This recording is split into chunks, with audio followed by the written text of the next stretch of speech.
Good morning, good afternoon, or good evening. Doesn't matter what time of day or night, I'm still just as glad that you stopped by my channel. If you're meeting me for the first time, my name is Reverend Paul J. Bern. I'm the online pastor of the online faith-based community known as the Social Gospel Worship and Learning Center, sending blog posts and videos around the world, based in Atlanta, Georgia.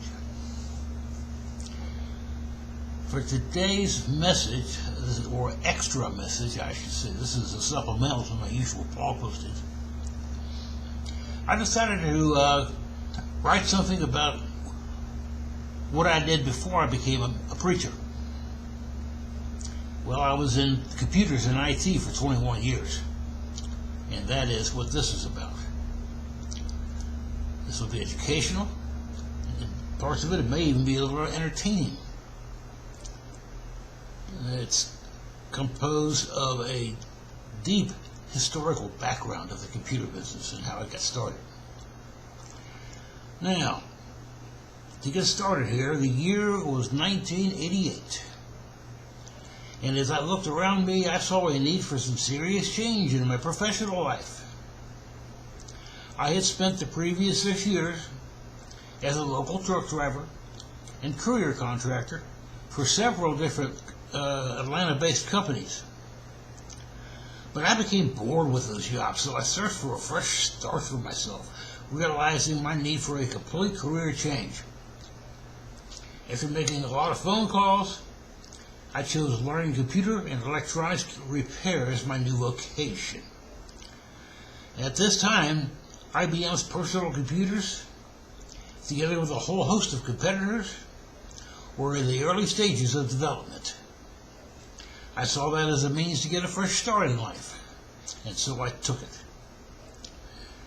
I earned my way through tech school. I worked as a box truck delivery driver during the first part of the time I was in the tech school. Went to class at least some nights plus every Saturday. It was a 1-year course for full-time students, 2 years if you went part-time like I did. After the truck driving job ended, I worked at an electronics assembly plant for about a year. That company was Scientific Atlanta, which was located in the northeastern suburb of Atlanta. But their assembly plant, which made cable TV converter boxes, was shut down and relocated to Mexico just a few years later. As a result of that, over 1,100 people got fired just because the top management had decided that we were all too expensive to keep around. It was my first exposure to the ugly side of being a tech worker. We were all very expendable, and I still remember how dismayed I was about that whole situation. It was nothing like what I had expected when I graduated. So, next subtitle, What I Learned from My 3 years as an electronics technician. I finally got my degree in computer technology, which is now called information technology, but this was in October of 1989. And I remember what a tough job I had finding work after I entered the job market. After a few months went by where I worked for several different short-term assignments for various staffing agencies, I finally got my first real job after my temp job at Scientific Atlanta got exported to Mexico unexpectedly. I was fortunate enough to be hired by a company known as Wegler Communications Incorporated, building and troubleshooting satellite TV receivers. The following year, when that job ran out, I changed over to Princeton Graphic Systems repairing computer monitors. These were the old-style box monitors from before the days of flat screens. Princeton made 14-inch and 16-inch Super VGA monitors, that's what they were called, that were among the best in the business. I only wish that job could have lasted longer, but it was temporary like all the others I'd ever seen or heard of. For me then, it was time to change the game back into my favor. The main thing that still stands out to me even after all these years was how unstable the tech work environment was everywhere. Everywhere I looked, all the jobs were from technology staffing firms. There were no permanent positions available anywhere that I ever found. This meant we could be fired for no reason, that we worked with no benefits and no job security.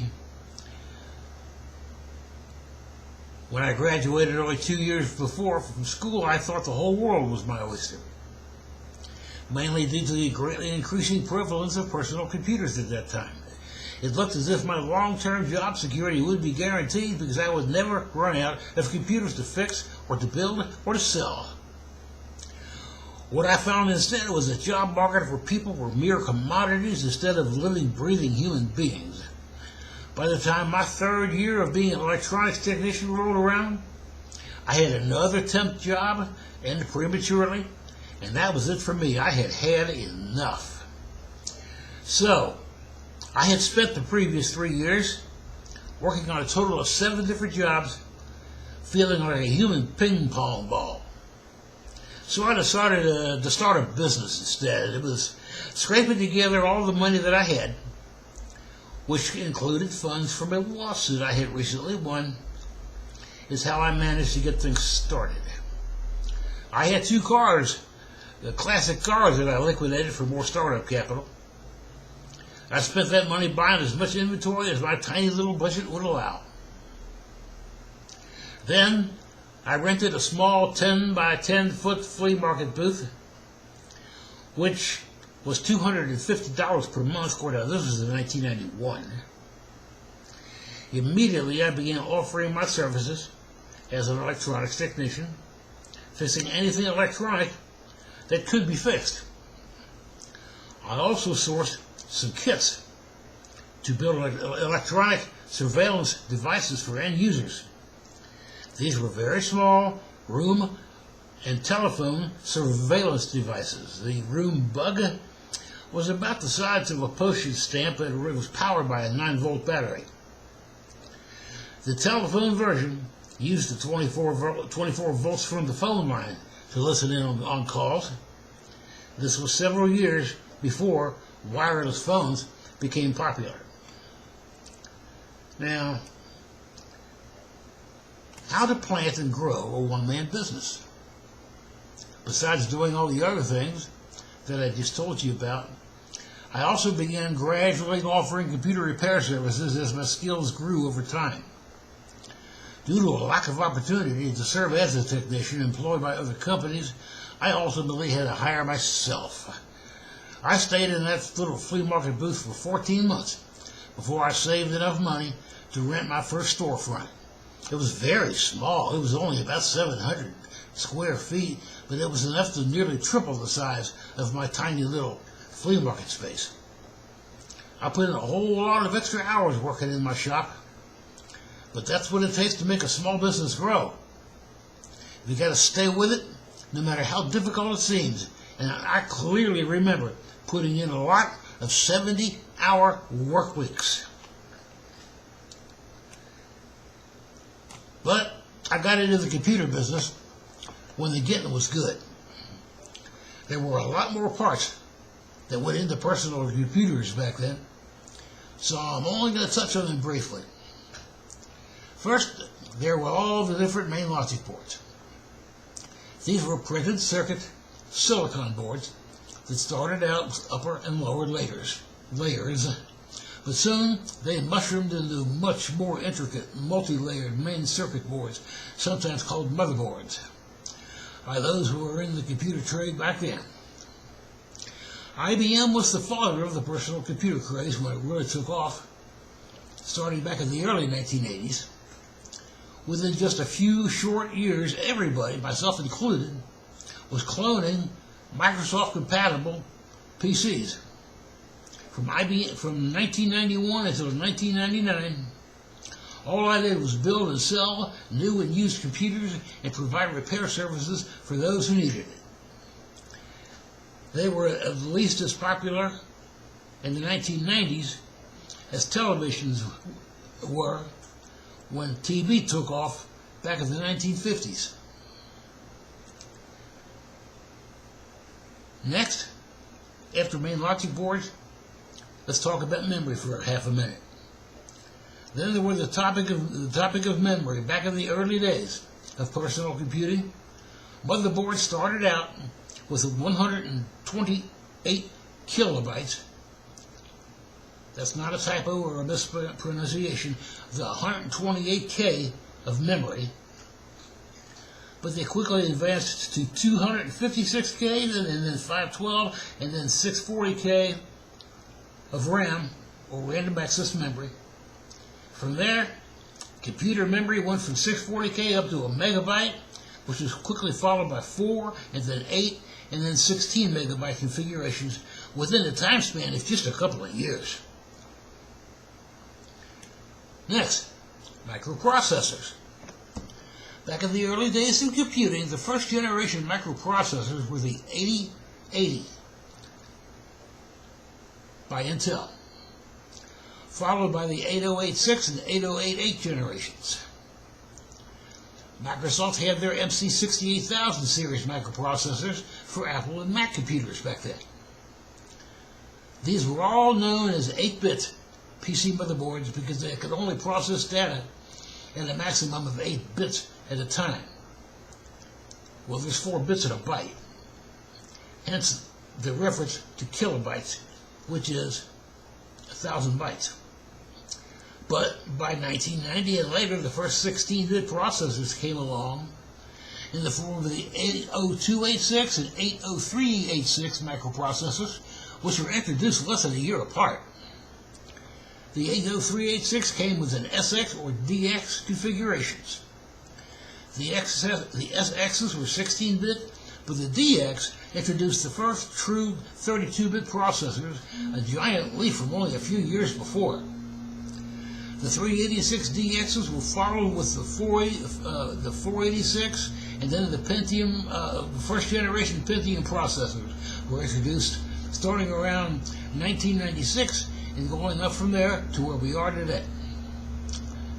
A new generation of motherboards had to be introduced for every new generation of microprocessor that hit the market just to keep up with the advances of microprocessors and computer architecture in general. Now, let's talk about disk drives for data storage and retrieval for a second. Well, several seconds. Data storage started out with floppy disk drives, which came in 3 sizes. The earliest drives were of the 8-inch variety, and they could store only a maximum of 180 kilobytes of data. By the middle of the 1980s, the second generation of floppy drive was introduced. These were of the 5¼ inch variety, and they were the first double density drives because they could hold up to 360 kilobytes of data, a 100% increase from the previous generation. The first floppy drives to market were the full height drives, which took up 2 5¼ inch drive bays.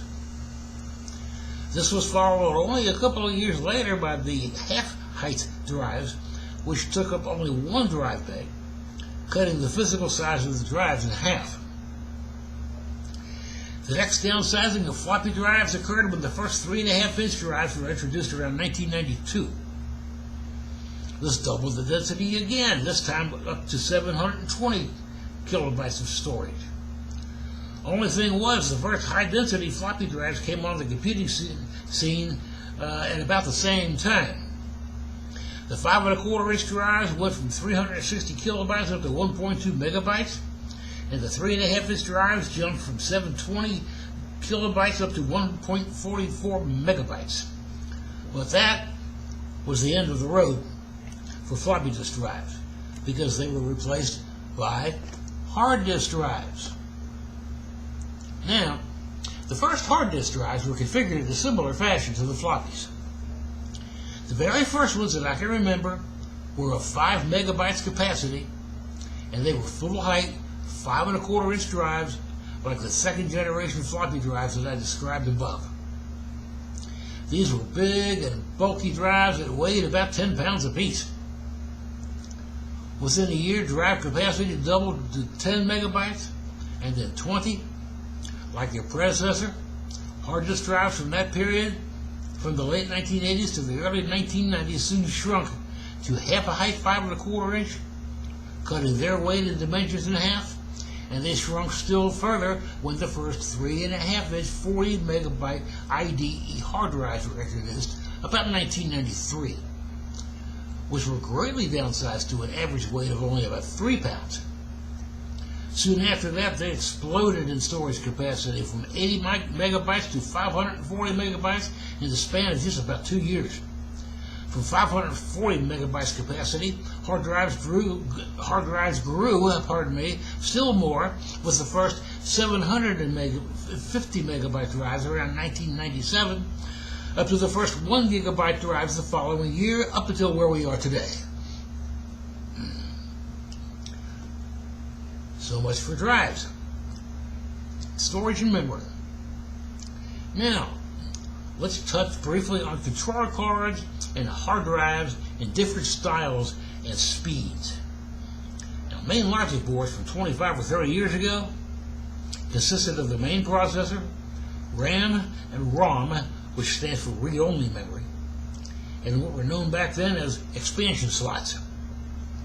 One of the primary items that needed to be added on so the PC could be fully functional were the controller cards.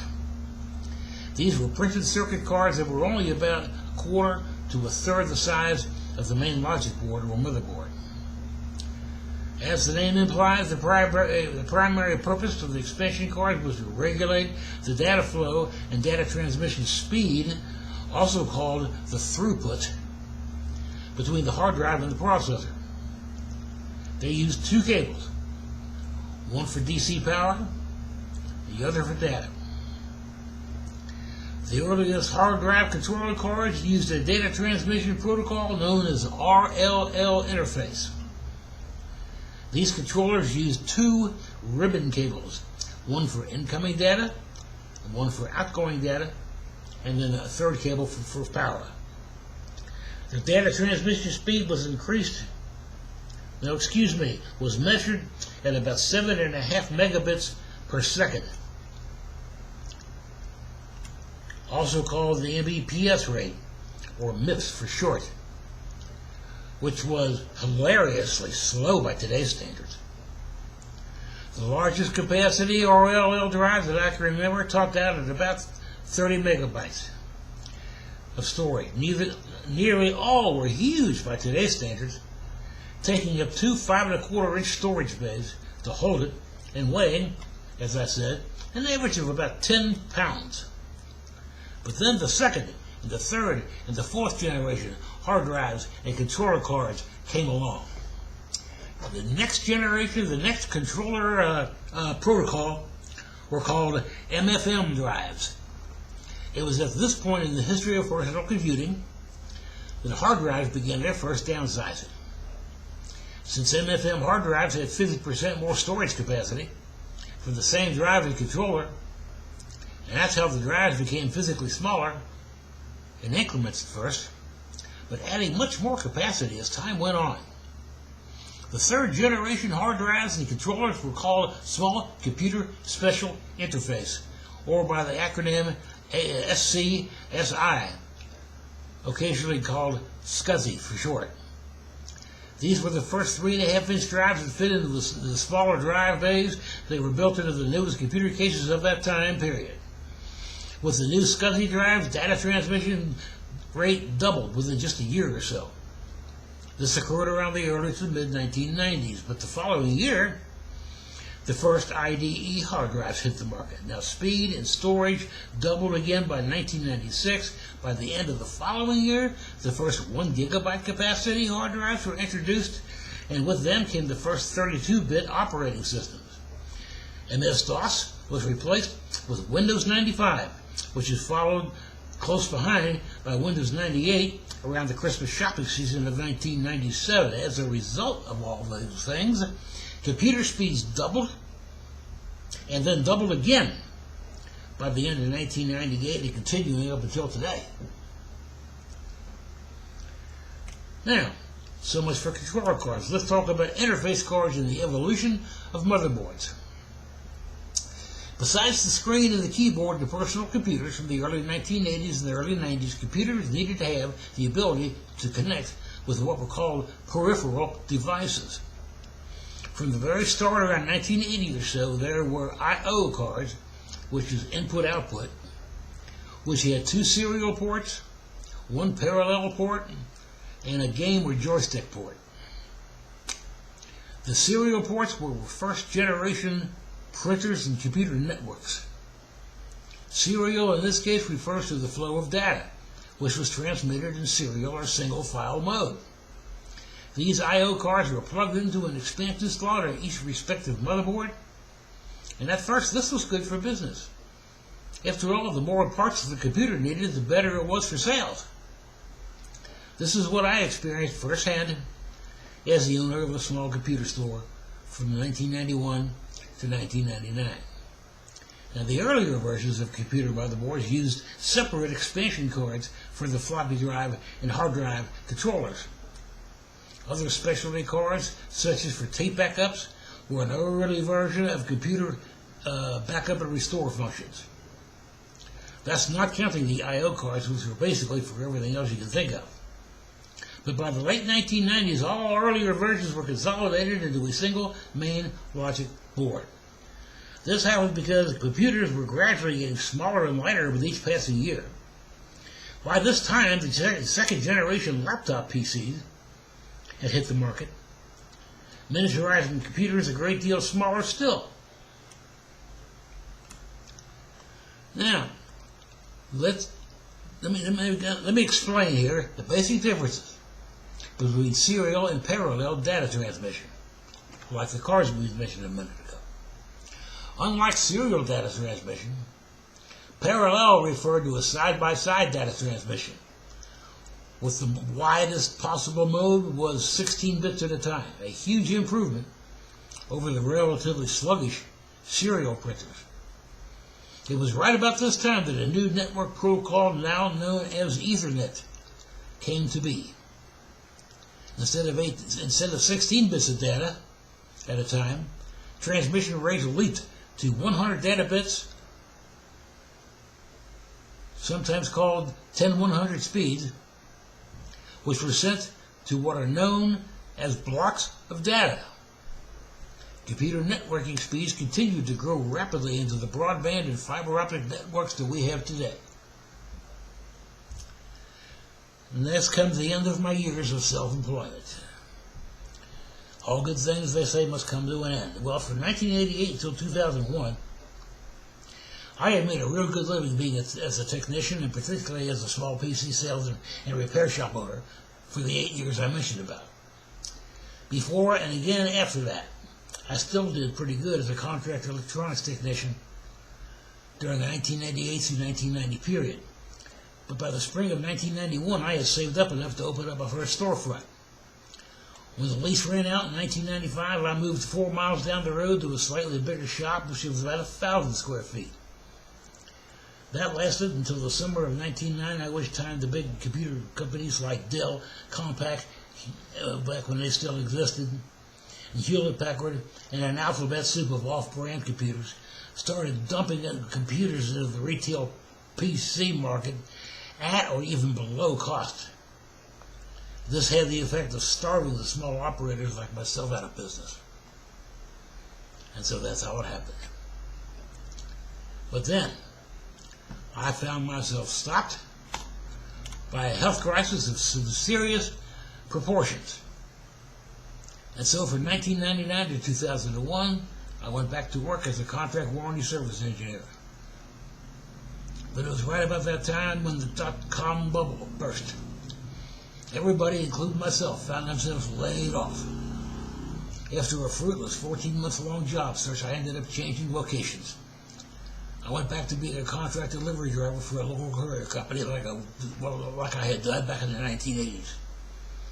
I had a small pickup truck with a camper shell on it, so I had a good vehicle for it.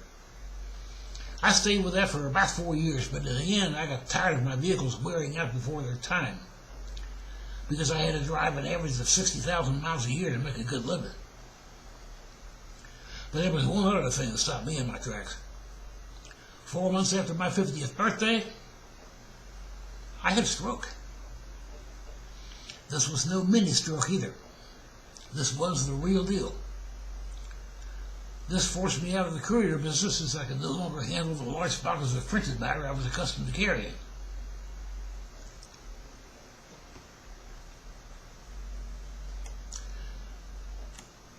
And then the collapse of my health. For myself, the first thing that happened after getting evicted from the master bedroom I was renting for the previous 2 years, that I could no longer pay the rent on because of my stroke, unable to work, I ended up homeless with only my broken down GMC cargo van for shelter. I remained in this predicament throughout the summer until October. That's when I was rushed to another Atlanta hospital. And I stayed there for about 2 weeks before being transferred to one final hospital for 5 grueling months. This thankfully spared me from having to deal with homelessness through the winter, which I probably would not have survived. I guess you could say the Almighty God took pity on me without my even asking for it. I am so very thankful that God chose to show me mercy. Let me just say I was in worse shape health-wise back then than I had previously realized. And so, it's the end of the road. Would I do all this over again? Was it worth a total of 21 years of my life to be a temporary electronics technician and then a computer and a network technician? No matter where I worked, except when I worked for myself, I was only a temp worker. After 5 more years of contract work, those temp jobs slipped out the back door, never to be seen or heard from again. The one-word answer to my question then is a very large no. Not if my career will ruin my health and force me into early retirement 15 years before I had planned to. Not if I become destitute through no fault of my own. And so, the lessons learned. Was it then worth all that? When I compare my earnings to that period to what I was making during the peak years of self-employment? Absolutely not, which is why I would never advise any college-bound high school senior or undergraduate to choose IT as a career. Today, you can do much better if you work from home doing side hustles, like driving for Uber. I do not recommend Lyft at all. Or filling out surveys or dog walking. Today, anybody who chooses to can make better money than a long-haul trucker driving a big rig than one can earn as, for example, a Windows network administrator. Seriously, it's not worth the indebtedness that one would incur by obtaining a student loan to go to college. Seriously, forget about it. Chart your own road instead of following the road maps put before you, and serve only the business owners and no one else. I'm on medical retirement now.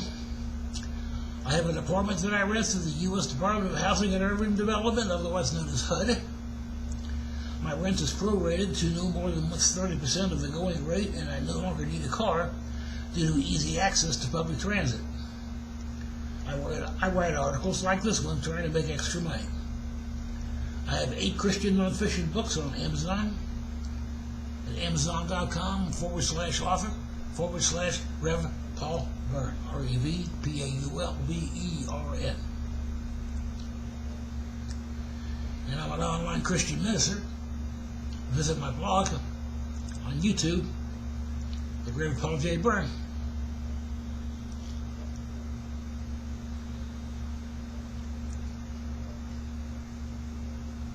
And I guess that's the end of the story for today. I hope you enjoyed this. I hope you got something out of it, including the computer history lesson.